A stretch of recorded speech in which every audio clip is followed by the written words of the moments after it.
Welcome into KC Sports Tonight. Happy March Madness. It begins today with our first four matchups going on tonight. But before we get to all of that, another big game is also tonight, and that's the World Baseball Classic, where the Royals for the past few weeks have kind of just been dominating the highlights and whatnot coming from those games, whether it's on Team USA, Team Italy, also known as Team New Jersey, or Team Venezuela. Championship game tonight is between the U.S. and Venezuela. Venezuela's first time in that game, and they're, of course, headlined by Salvi. He's team captain. Michael Garcia also there. He scored the go-ahead, or batted in the go-ahead run last night. Gabe, how much attention have you been paying to this World Baseball Classic so far? A decent amount. I mean, last week I was a little occupied with the Big 12 tournament, but it was every single night. It was something that at least paying attention to the scores and seeing the updates on social media. And certainly they've been good games. Yeah, it's been very good games. It's always one of those things that gets people fired up, specifically anytime that – I mean, Sunday night's game between the U.S. and the Dominican was a great game. Saturday night's game between Venezuela and Japan was an incredible game. And even last night, I thought that for a moment, I thought Italy was going to make it to the title game out of nowhere. And that was really surprising to people. But it's been a great tournament. The U.S. kind of they needed the help from Italy to get through the pool play stage. And there was almost a very public outcry about Mark DeRosa maybe not knowing the rules. Not realizing that he had to win that game. Yeah. So there was all those kinds of things. But if they win tonight, it will all be forgotten.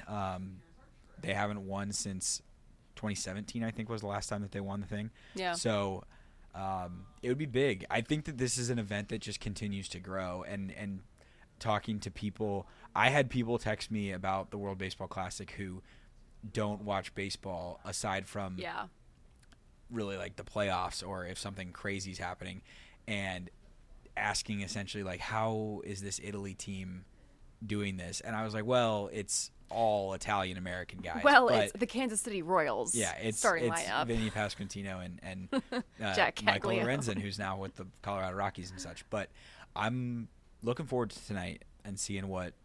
Hopefully we get a big Bobby Witt Jr. moment. Not to say that we're rooting against Michael and Salvi necessarily, but I want to see the U.S. win the title. But it's been really encouraging if you're just a Royals fan that a lot of the Royals have played well. Salvi hasn't necessarily so far. That's been my number one thing. I'm like, every time, like Jack Caglianone's had some good hits. Michael obviously last night, and he's just been playing well for the whole Classic. Bobby Witt Jr.'s crazy snags. It feels like every time the U.S. have played, like Bobby Witt Jr. has kind of crashed Twitter for a second, and everyone's just talking about his crazy snags at short. So it's kind of like when we watch this, we're like, okay, do this next month. Yeah.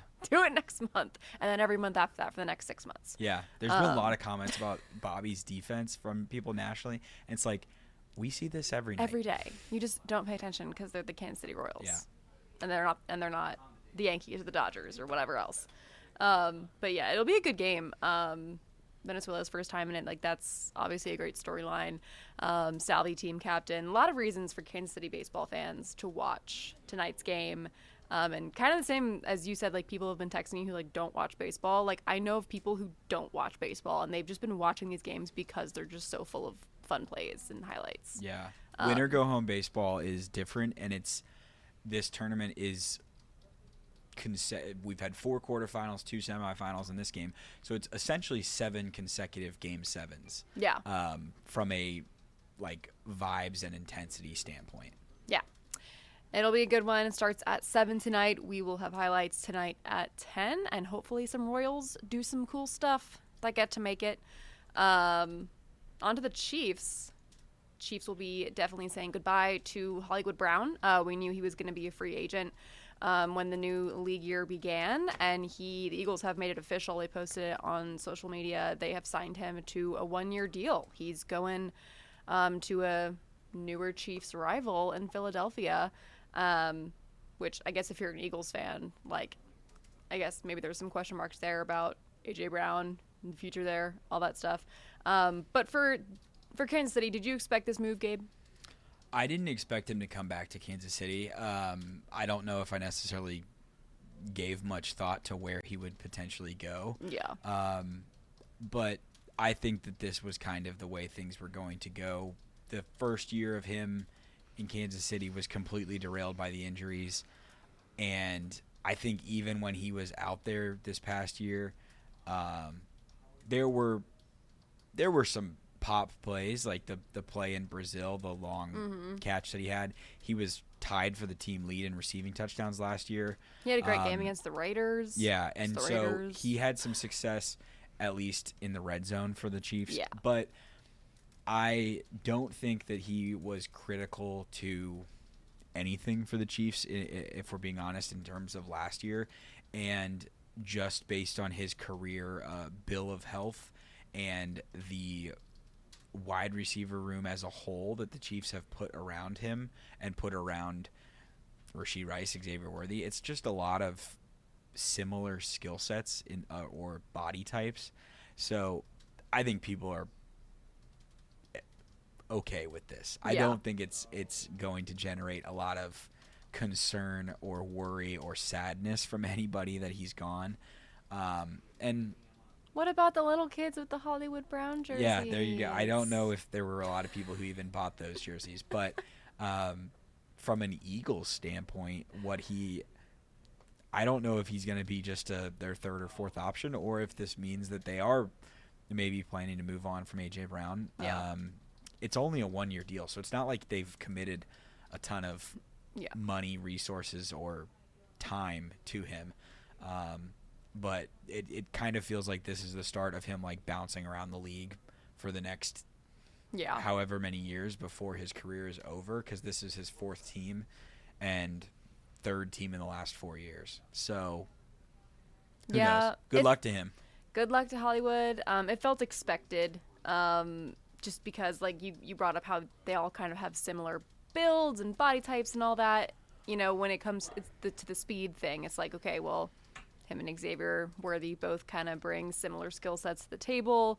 Xavier Worthy has kind of proven to maybe be their favorite there going forward, builds from the youth in the roster, et cetera, et cetera. Obviously, with taking him with a first-round draft pick. So, yeah. It felt like he never quite lived up to what Chiefs fans thought they were going to get from signing Hollywood Brown and the speed that he brings. Like, I remember when he first got signed, like, 2 years ago, everyone was just talking about, like, speed, like, he's going to get downfield, blah, blah, blah, and it just never really ended up happening. Yeah. A lot of that due to injury. But, and then he just hasn't been the guy that he was at Oklahoma and the guy that he was at the start of his time in Baltimore. He has not been in Arizona and Kansas City, and injuries are a large reason to blame for that. Yeah. Well, we'll miss you, Hollywood Brown. Have fun in Philadelphia. Get the pretzels. Get the cheesesteaks. They're yummy. That brings us to college basketball. I've left about 20 minutes for us to talk about college basketball. And before we get into March Madness, we'll start with the All-Americans that came out today.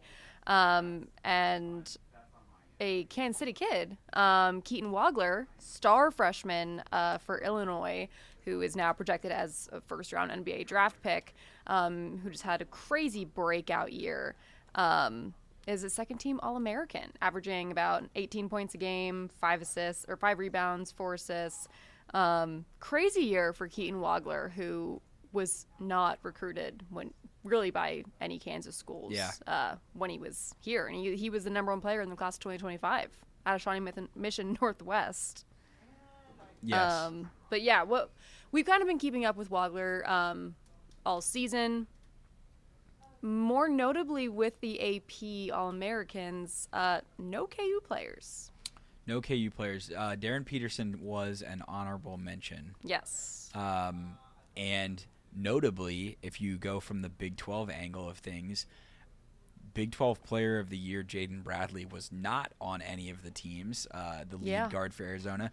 And Arizona, who won the league, won the best conference in America, and won the conference title, did not get any players in the first, second, or third team. Yep. Despite 5 other players winning the All-Conference award or the All-American. There was A.J. DeBonsa was on the first team. J.T. Toppin was on the first team despite the torn ACL causing him to miss six games. That's nice for him, I suppose, that, they still kind of honored, I just what he was didn't doing before he got necessarily hurt. believe that Texas Tech, who got a 5 seed, warranted 2 players on the All-American. Yeah. I don't know. Christian Anderson was really good. I think that the Wagler thing is really cool just locally. Yeah.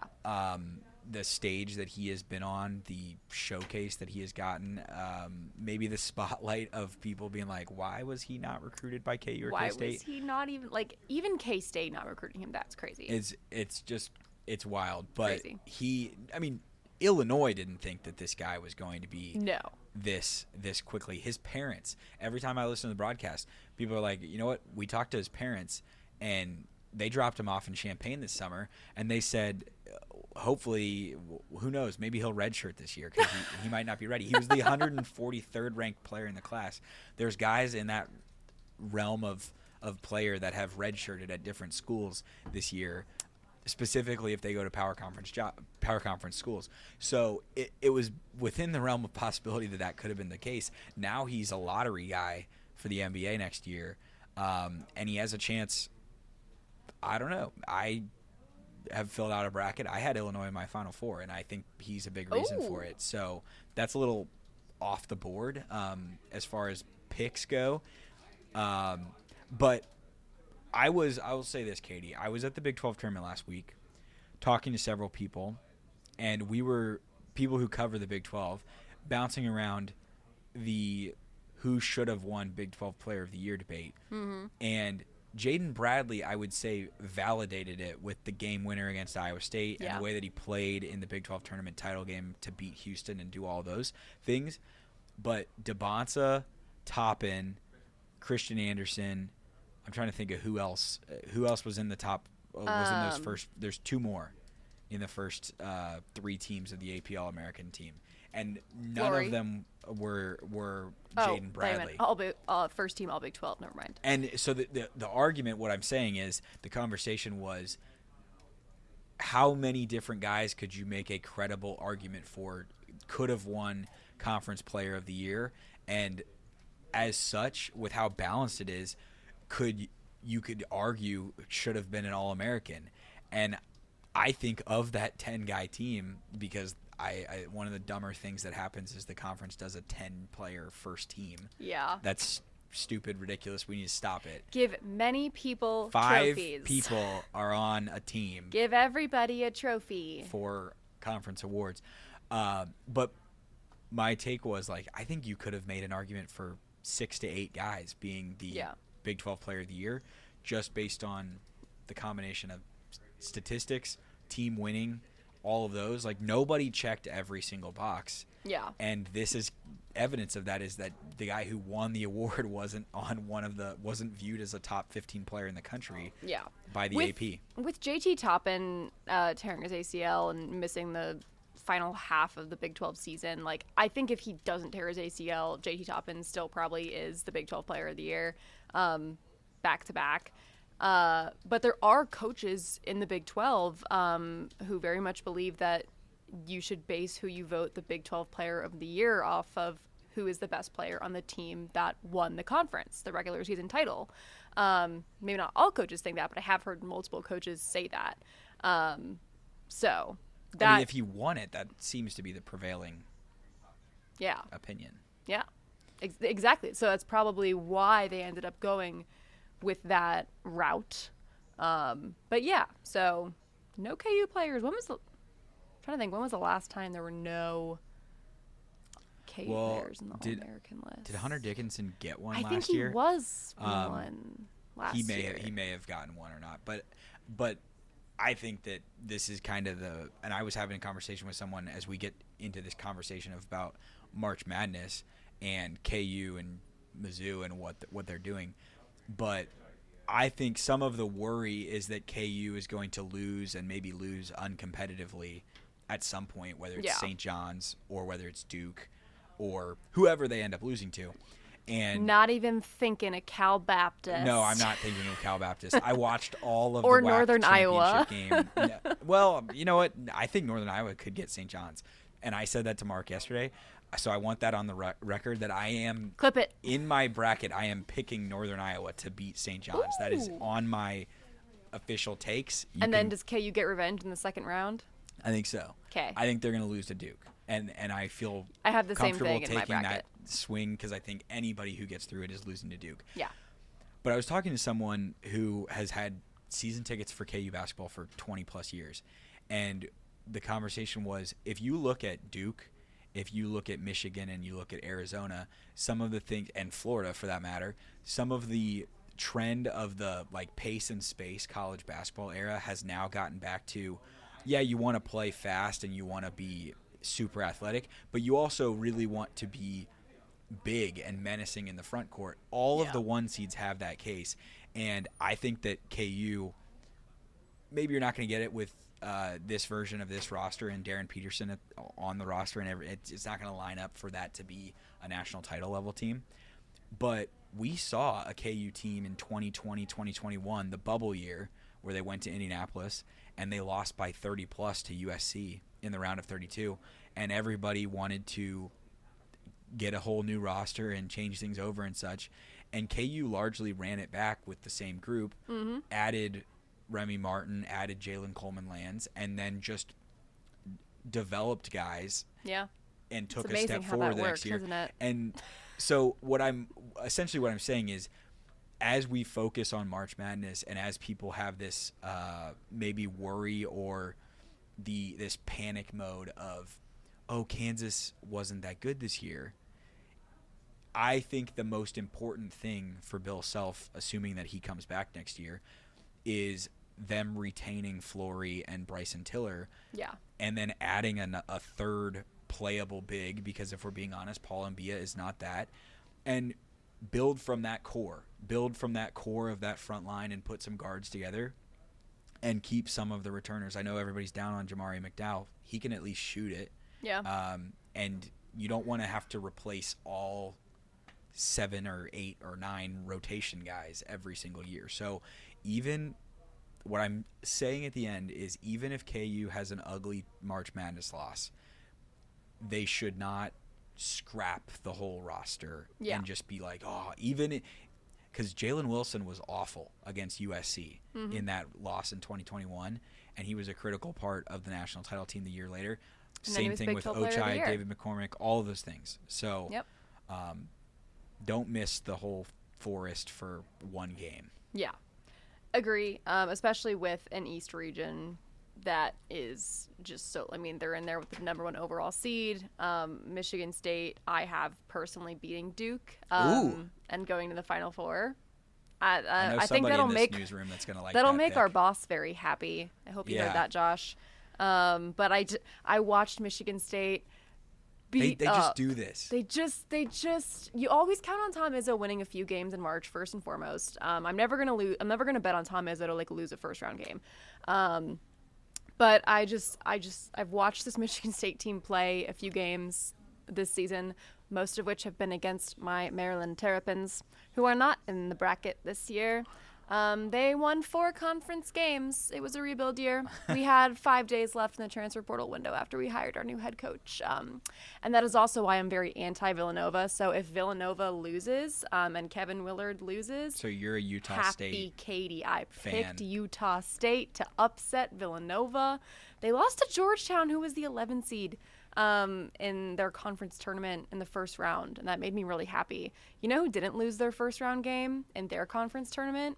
The Maryland Terrapins. Yes, they beat Oregon. We were the first 17 seed to ever win a game in a tournament in March. I just want that on the record. The first 17 seed to ever play a game yes. in a conference tournament. Yeah, not incorrect. But we still made history because we beat the 16 seed, Oregon. But enough about my woes and Gabe's woes with Arizona State. We are just 2 people who don't truly have a dog in the fight this year. But first 2 games are tonight. The next 2 are tomorrow night. Tonight, it's UMBC and Howard. They've actually already tipped off. Right now, Howard's up 14-11. UMBC is the only school from the state of Maryland that's in March Madness, so I'm going to root against them. And Texas and NC State are going at that. Who do you think is going to take that matchup? I think Texas. I also think that the winner of tonight's game is beating BYU. Ooh. On Thursday. I am just not a believer in BYU, and every time that they play a team with a real pulse, they typically get beat. Yeah, I think I have them going to the Sweet 16, but then losing there. BYU? Yeah. You have them getting past Gonzaga then. I do have them getting past Gonzaga. I do. So what else? Let's go through the bracket then. What else do you have as trying to find my bracket. Where'd it go? I think that this is the time of the week where people have started to really know what they believe as far as picks, upsets. I'm staking my claim to Northern Iowa beating St. John's. I like it. My big upsets that I've got South Florida over Louisville. Okay. I do have UCF beating UCLA because I don't think UCLA is going to be healthy. Part of me thinks UConn is fraudulent, and I'm still kind of going back and forth on how far I want them to go, but I do have them losing to Michigan State eventually. So I usually love to pick the 5-12 upset. Like, I'm pretty much a lock to pick like 3 every year. This year I only picked 2, I think, and that's because I do think Vanderbilt is really good, and I don't think McNeese is going to get them. Yeah. I have Troy over Nebraska because I think that Nebraska ball's curse will continue. Don't tell Brad Stevens that. I do think their curse will continue, and I think Troy's going to get them. VCU over North Carolina is also an upset that I have. And that's kind of it for my big upsets. I do have Mizzou upsetting Miami. Okay. Oh, and I do have Hofstra upsetting Alabama. Okay, so you're a Cruz Davis believer. My brother went to Hofstra, so we're you're a not Hofstra biased household. at all. You're not biased at all. Not biased. You're just a Pride fan. I would have picked Bama to win, and then now they don't have their second best player, and now I'm feeling the upset energy, like the vibes. They're just in the air, and I'm like, you know what? Let's pick Hofstra. And then I do think that Miami, Ohio is going to win their first 4 game tomorrow and then beat Tennessee. Yeah. So boom. And I also think Miami, Ohio is going to beat Virginia. This is like the fire hose. we're just rolling out takes here. Yeah. I think one of the key things to remember with March Madness is seemingly every year there's players, there's teams that had a really good conference tournament week that have flaws that maybe people forgot about as a result of conference tournament week. Mm-hmm. And I think one of those teams is Arkansas, which everyone wants to proclaim has a chance to do the Kemba Walker thing and have Darius Acuff carry them through March Madness in the same way that Kemba Walker did for UConn in 2011. And I want to say this. I think Darius Acuff is an incredible player. I think he's a John Calipari guard. He's a guy that I would draft in the NBA draft if I had a top 10 pick. And if Peterson and DeBonsa and Boozer were gone, he'd probably be the guy that I would pick 4th. But to me, it screams a little bit of people have forgotten the deficiencies of Arkansas, which is that they don't defend consistently, and specifically Darius Acuff doesn't defend very much either. So what I'm saying is, if Florida had not gotten beaten by Vanderbilt in the semifinals, which no one expected, and they lost by 17, so that was kind of an out-of-nowhere result on Saturday afternoon. Which Vandy's really talented. Vanderbilt is talented, and I think that Vanderbilt's a Sweet 16 team that will get a rematch with Florida. With that being said, I think that everyone's in on Arkansas getting to the Sweet 16 and Arkansas playing against Arizona, and I'm taking Wisconsin to get past them. Me too. In large part because I think that people have – if we had seen Arkansas play Florida on Sunday, I think they would have gotten crushed in the same way that they got crushed in Gainesville on February 28th, and they lost by 35. I think it was the largest defeat in John Calipari's coaching career in the SEC. Mm-hmm. So It feels a little bit like the March Madness year where Oklahoma State had Cade Cunningham, and they won the Big 12 tournament that year, and people were like, oh, Cade Cunningham, 4 seed, Oklahoma State, they could make a run. Yep. And then immediately they lost to, I think, Oregon State, who was the 12 seed in the round of 32. Yeah. So I'm selling Arkansas stock. That's another take of mine. I also have Wisconsin taking down Arkansas in the round of 32. And Wisconsin plays incredibly well against really good teams. They've beaten Michigan this year. They're playing well right now. Yeah, they've beaten Michigan State this year.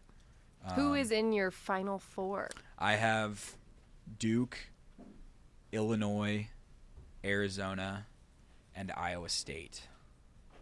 Okay, we have some similarities. We have 2. And I have Arizona beating Duke in the national title. Okay, I also have Arizona winning it all. And I'm like, on one hand, I'm like, maybe this is my Big 12 bias showing because I just spend more time covering the Big 12 than any other conference. But,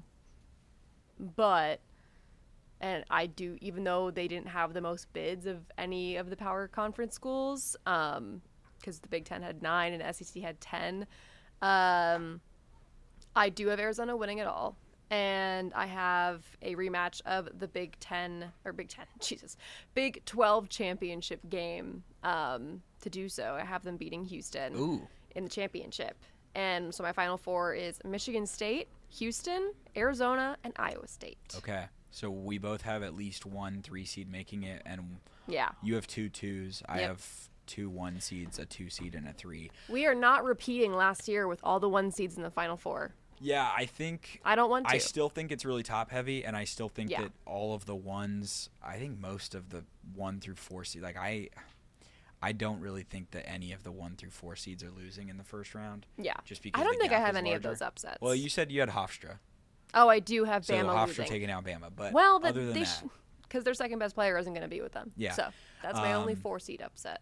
I just think that the one thing that separates Arizona compared to Duke and Michigan at this point, and Florida, I don't believe in the SEC this year. I know they got a ton of teams in. They have a ton of teams in that are projected not to win their first game. I don't think Florida's running it back. So I don't think Florida's going to go back-to-back. And then Duke, Caleb Foster's hurt, Patrick Gongva's hurt, and then Michigan lost LJ Kaysen. So Arizona is the healthiest of all the ones. They are the hottest of all the ones at the moment. And I think last year everybody was like, oh, Florida became like the trendy national championship pick, and then people kind of worried, and they were like, everybody's picking Florida. Like, should we pick Florida? And I feel like we're doing that with Arizona at this point, where even though they are not the number 1 team in Ken Pom, I think that's Duke at the moment. Arizona is trending the best. Yeah.